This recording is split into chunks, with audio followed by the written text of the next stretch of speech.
अच्छा, मान लीजिए किसी का एचआईवी पॉजिटिव आ गया, फिर आगे उसको आप लोग उसका फिर से डोनर को कॉल किया जाता है। अभी कितने ब्लड ग्रुप आपके पास, मतलब कितने ब्लड स्टॉक में? अभी तो बहुत कम है। ए में एक दिख रहा है, बी में नहीं है मेरे पास, ओ में 6-7 दिख रहे हैं। अगर कोई व्यक्ति यहाँ से ब्लड ले जाना चाहे, उसके पास डोनर नहीं है, तो फिर क्या प्रक्रिया है आपके यहाँ? देखिए 4 से 5 हज़ार लेने की शिकायत, इसके बारे में तो मुझको नॉलेज नहीं है, क्योंकि इतना पैसा लेने का प्रावधान नहीं है ब्लड बैंक में। जी। अगर कोई ऊपर से ले रहा है तो वो गलत कर रहा है।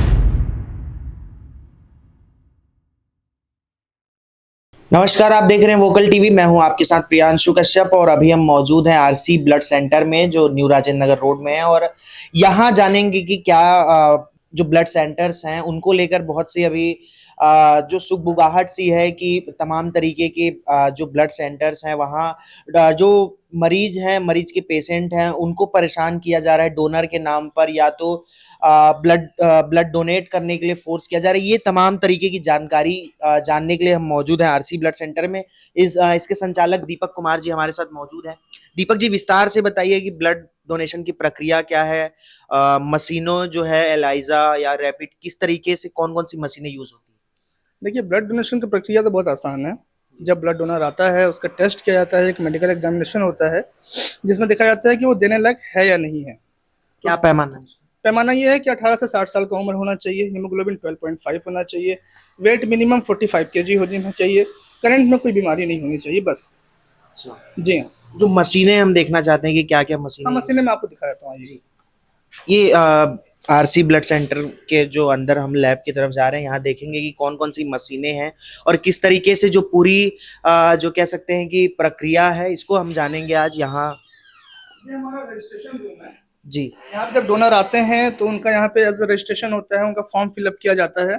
जी। उसके बाद फिर उनको मेडिकल एग्जामिनेशन के लिए लिया जाता है अंदर, है ना। जी।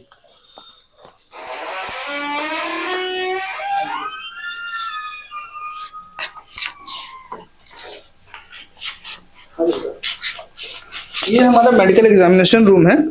यहाँ पे पेशेंट का बीपी, पेशेंट का एचबी, पेशेंट का वेट, ये सारी चीज़ें चेक की जाती है। जब यहाँ सब कुछ ओके होता है तब वो यहाँ से फिर ब्लड डोनेशन किया जाता है। अच्छा, जैसे बीपी वगैरह या वेट कितना होना चाहिए? वेट मिनिमम 45 केजी होना चाहिए। कोई भी एज ग्रुप हो? कोई भी एज ग्रुप हो, मिनिमम 45 केजी। और फीमेल अगर डोनेट करना चाहे उनके लिए भी same criteria. Same? Same criteria. अच्छा, और चलते हैं। जी। ये यहाँ से लाइट ऑफ। हाँ हाँ, ठीक है।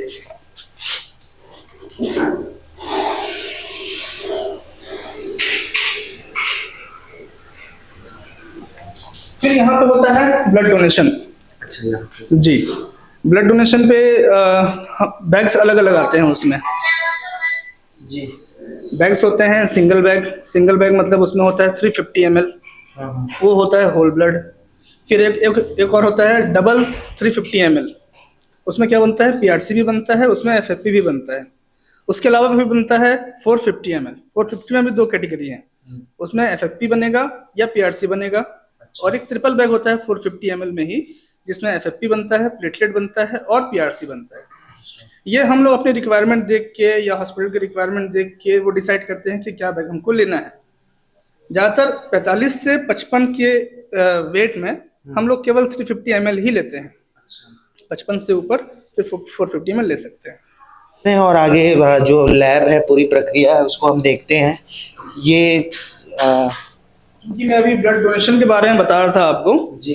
तो पहले टेस्टिंग के बारे में बता दूं ब्लड डोनेशन का, उसके बाद मैं आपको फिर क्रॉस मैचिंग का बताऊंगा। अच्छा। 5 टेस्ट होते हैं, HIV, HCV, HbSAg, मलेरिया और VDRL। ये 5 टेस्ट कंपलसरी है कि हमको करना ही है। उसके एडिशनल ब्लड बैंक चाहे तो कुछ और टेस्ट भी कर सकता है। HIV, HCV और HbSAg ये होता है एलाइजा 4th जनरेशन। MP और VDRL ये होता है रैपिड या RPR मेथड से भी कर सकते हैं। ये FDA के गाइडलाइन में है। तो ये टेस्ट हमारे यहाँ होता है। मैं आपको एक किट दिखाता हूँ HIV का। अच्छा।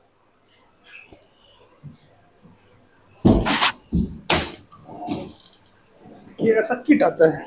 ये एचआईवी टेस्ट के लिए होता जी, ये HIV टेस्ट के लिए होता है। इसमें 96 टेस्ट लगते हैं इस वेल्स में। है? अच्छा। जी हाँ। अच्छा, मान लीजिए किसी का एचआईवी पॉजिटिव आ गया, फिर आगे उसको आप लोग उसका फिर से डोनर को कॉल किया जाता है, उसको बुलाया जाता है, उसका सैंपल लिया जाता है, रीटेस्ट किया जाता है, उसमें पॉजिटिव होता है फिर हमारे काउंसलर द्वारा काउंसलिंग की जाती है। उसके बाद उसको फिर एससीटीसी मेकाहारा में जो है वहाँ रेफर किया जाता है। अच्छा, और जैसे क्या क्या बीमारी के लिए टेस्ट होता है ब्लड? एचबीएसएजी मतलब अगर आप नॉर्मल भाषा में समझें तो पीलिया का बहुत बढ़ा हुआ रूप। हेपेटाइटिस सी वो भी एक प्रकार का पीलिया ही है, और मलेरिया और वीडीआरएल, ये सारी चीज़ें बीमारियां जो हैं खून से एक व्यक्ति से दूसरे व्यक्ति को फैलती हैं। जैसे शुगर हो गया, बीपी हो गया, ये फैलने वाली बीमारियां नहीं हैं। ये जहाँ पर ब्लड स्टोरेज किया जाता है इस रूम में मौजूद है, ये जो फ्रीजर जैसा दिख रहा है यहाँ पर ब्लड स्टोर करके रखा जाता है। दीपक जी, जो ब्लड होता है कितने उसके टेम्परेचर कितनी होनी चाहिए उसको रखने के लिए? देखिए 4 से 6 डिग्री टेम्परेचर उसकी होनी चाहिए रखने के लिए। अच्छा, क्योंकि ये जो फ्रिज है स्पेशली डिजाइन ही उसी के लिए किया गया है कि उस टेम्परेचर को मेंटेन कर सके। अदरवाइज जो घर में फ्रिज होता है वो भी 4-6 डिग्री तक आता है, लेकिन वो एक्चुअली बार बार खुलता है तो टेम्परेचर मेंटेन नहीं होता। तो ये ऐसा फ्रिज आते हैं हम जिसको बीबीआर बोलते हैं, ब्लड बैंक रेफ्रिजरेटर, इसमें स्टोर किया जाता है। अच्छा, जैसे ब्लड की लाइफ कितनी रहती है? मान लीजिए मैंने आज डोनेट करके दे दिया, तो आप कितने दिन तक वो ब्लड रख सकते हैं? इसमें 2 चीज़ होती है, एक होती है सीपीडीए, एक होता है सेगम। ये जो होता है एंटीकोएगुलेंट जो बैग में रहते हैं। अगर आपने सीपीडीए बैग लिया है तो उसकी लाइफ होती है 35 डेज, और अगर आपने सेगम बैग लिया है तो उसकी लाइफ होती है 42 डेज। अच्छा, जी हाँ। और जो सारे ब्लड ग्रुप, जैसे मान लीजिए कोई ब्लड आ गया आपके पास और वो निकल नहीं रहा, तो वो खराब हो जाते हैं?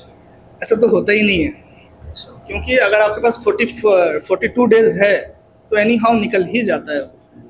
जी हाँ। अभी कितने ब्लड ग्रुप आपके पास, मतलब कितने ब्लड स्टॉक में? अभी तो बहुत कम है। ए में 1 दिख रहा है, बी में नहीं है मेरे पास, ओ में 6-7 दिख रहे हैं। अच्छा, जी हाँ, बस इतना ही है फिलहाल। जब ब्लड का टेस्ट हो जाता है जी, वो हम अनटेस्टेड से टेस्टेड रेफ्रिजरेटर में उसको ट्रांसफर कर देते हैं। उसके बाद जब रिक्वायरमेंट हमारे पास आता है हॉस्पिटल से, तो उसके बाद होता है उसका क्रॉस मैच। अच्छा, एक बार तो हमने ग्रुपिंग नीचे कर लिया था ऑलरेडी स्क्रीनिंग के समय। क्रॉस मैच के समय फिर से उस बैग का ग्रुपिंग होता है, और जो पेशेंट का सैंपल होता है उसके साथ होता है क्रॉस मैच। हमारे पास अभी सेमी ऑटोमेटिक मशीन है, बहुत जगह मैनुअली भी होता है, लेकिन हम लोग मशीन से करते हैं। ये एक्यूरेट रिजल्ट देता है क्रॉस मैच का। अच्छा, कितने टाइम में बता देता है? ये 20 मिनट लगता है इसमें। अच्छा, टोटल प्रोसेस 20 मिनट का है, इसमें हो जाता है। जी। उसके बाद ये यहाँ पे टेस्टिंग चल रहा है। यहाँ पे टेस्टिंग होता है नॉर्मल, जैसे ग्रुपिंग करते हैं वैसे ग्रुपिंग होता है।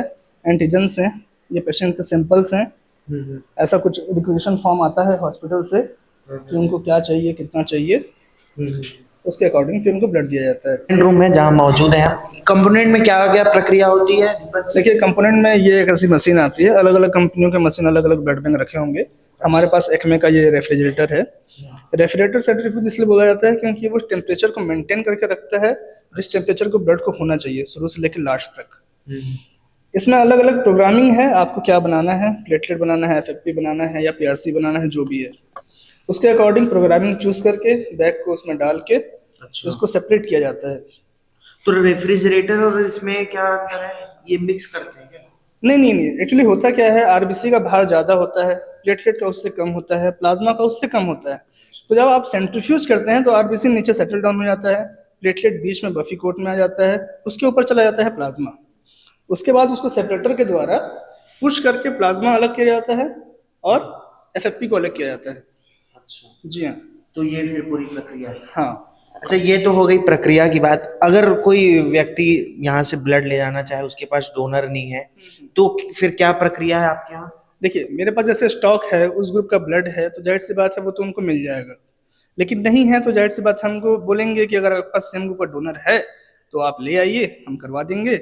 या वो भी नहीं है उनके पास, तो हम जहाँ दूसरे ब्लड बैंक में ब्लड अवेलेबल है उनके यहाँ का एड्रेस और मोबाइल नंबर दे देते हैं। जैसे अभी बहुत से अभी शिकायतें सुनने में आ रही है कि डोनर जो है उपलब्ध नहीं कराते ब्लड बैंक वाले, और ब्लड देने में भी आनाकानी कर रहे हैं, और 4 से 5 हजार रुपए लेने की भी शिकायत आ रही है।